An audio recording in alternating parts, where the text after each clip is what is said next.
Essa é a história da Torre de Babel, tá, gente? E é interessante que a gente vê que antes eles falavam apenas uma língua, e isso é meio óbvio, né? Eles são descendentes dos 3 filhos de Noé, né? Só existia a família de Noé. Então eles todos falavam ali uma mesma língua e foram se espalhando e continuavam falando uma mesma língua. Então, esses descendentes de Noé, eles foram parar ali nessa região de Sinar, a região do crescente fértil. Aí vocês falam, gente, é coincidência que a gente aprende na escola, nos livros de história, né, que as civilizações começaram ali? As primeiras cidades começaram ali, no crescente fértil, na Mesopotâmia? É coincidência isso? É coincidência a gente ver que os primeiros escritos, né, e registros, né, alfabéticos, né, da humanidade são dessa região, do crescente fértil? Não é coincidência, né? Os descendentes de Noé foram para lá, edificaram cidades, desenvolveram cultura, desenvolveram ciência, desenvolveram escrita cuneiforme, em tabletes de argila, né? Então eles foram para lá e eles tiveram uma grande ideia, né?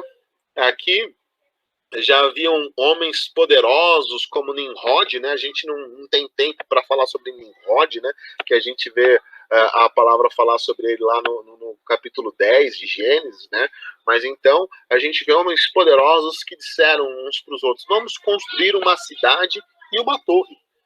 A gente foca bastante na torre, mas o intento deles era construir uma grande cidade e uma grande torre, né? Isso daqui está ali, ó, no versículo 4. Vamos construir uma cidade e uma torre, cujo topo chegue nos céus. Tornemos célebre o nosso nome, para que não sejamos espalhados por toda a terra. Qual era a intenção desses homens, gente? A intenção deles era construir um grande império. Um grande e poderoso império humano, onde o homem pudesse fazer o que quisesse, né? A gente vê aqui o mesmo pecado se repetindo, o mesmo pecado de Adão e Eva, né? Da independência de Deus, né? Foi o que a serpente disse para Eva: se você comer desse fruto, né, você vai conhecer o bem e o mal, né? Você vai saber de todas as coisas, você vai ser como criador, né? E ela foi lá e comeu. Esse desejo de não depender de Deus, de ser independente de Deus, de ser o senhor da sua própria história, o dono do seu próprio nariz, né? Era isso que esses homens queriam: construir um grande império, uma grande cidade, uma grande torre, tornar o nome deles célebre, né? O nome deles importante, o nome deles ia ficar registrado na história, né? E eles falaram que não seriam espalhados por toda a terra, né? Deus não poderia espalhá-los por toda a terra, porque eles seriam fortes, poderosos, grandes, independentes de Deus, deuses de si mesmos, donos do seu próprio destino, né? E é muito interessante que a gente vê eles falando: olha, vamos construir uma torre que o topo chegue até os céus. Só um minutinho, galera.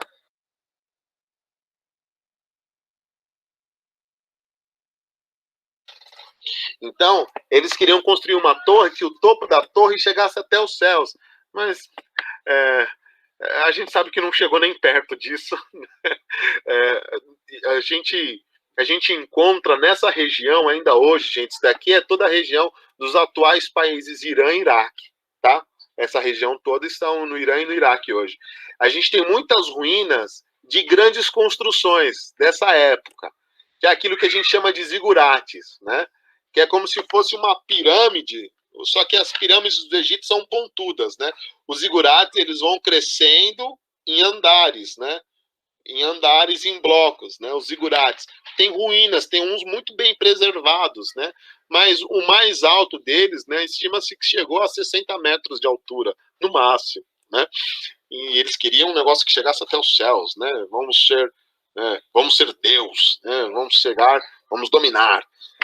Mas não chegou nem perto disso, e a gente vê aqui Deus tratando eles com ironia. Olha a ironia de Deus aqui. No versículo 6, olha o que Deus diz. No versículo 5. Então o Senhor desceu para ver a cidade e a torre que os filhos dos homens estavam construindo. Eles tanto não chegaram nem perto dos céus, como que Deus teve que descer para conseguir enxergar, como era pequenininho aquilo que eles estavam fazendo, né? Deus está tirando sarro deles aqui, né? Deus deve descer para conseguir enxergar de tão pequenininho era aquilo que eles estavam construindo e eles estavam se achando o máximo, né? Só que acontece aqui uma coisa muito interessante, uma lição para a gente. Olha o que está dizendo aqui o versículo 6. Eis que o povo é um, e todos têm uma mesma língua. Isso é apenas o começo. Agora não haverá restrição para tudo que planejam. Então, Deus na Trindade ali diz: venham, vamos descer, confundir as línguas deles, né? Para que eles não entendam o que o outro está dizendo e eles se dispersem, né? E Deus frustrou os planos dele, confundindo as línguas deles, né? Então aqui, mas a gente vê o seguinte: homens maus, homens gananciosos, homens que queriam ser independentes de Deus e os seus próprios deuses, né? Mesmo esses homens maus, se eles usarem um princípio bom, princípio de Deus, prospera. Deus estava falando, eles são um só. Eles estão unidos, eles estão engajados nesse propósito, eles estão firmes ali, ó. Falam a mesma língua, o povo é um só. Se eu não espalhar eles, eles vão conseguir fazer tudo o que eles desejam, né?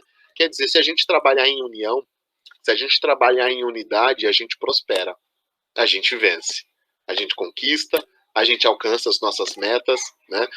Se a gente trabalhar em unidade. Isso é uma lição para nós, corpo de Cristo, igreja de Jesus. Se a gente for unido como tem que ser, como a Bíblia fala que a gente tem que ser, a gente prospera, a gente vence, a gente cresce, a gente ganha almas para Jesus, né? Se a gente for unidos, né? Porque quando existe união, a coisa acontece, né? Os planos prosperam, né?